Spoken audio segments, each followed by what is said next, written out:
Hello everyone, আমি সুকন্যা নিয়ে চলে এসেছি একটা মিনি ব্লগ নিয়ে।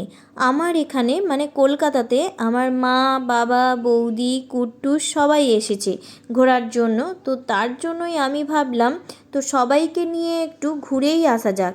তো সবাই বলল ঠিক আছে, তো আমাদেরও কিছু কেনাকাটার আছে, তো চল তাহলে আমরা শপিং মল দিয়েই ঘুরে আসি।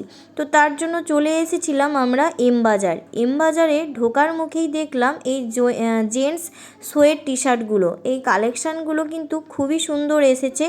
আর শীতকাল মানেই তো চাদর, আমার তো যতই যাই বলুক না কেন, সোয়েটার যতই পরি না কেন, চাদর গায়ে দিলে কিন্তু শীত যেন থাকেই না।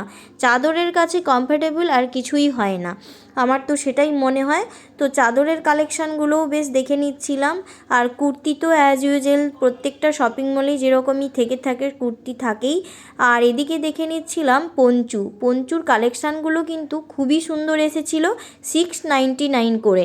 আর কালারগুলো তো আমার দারুণ লেগেছিলো, এই পঞ্চুর কালেকশান খুবই সুন্দর লেগেছিলো। আর এদিকে ছিল সোয়েটারের কালেকশানগুলো মন্দ ছিল না, মোটামুটি ভালোই ছিল।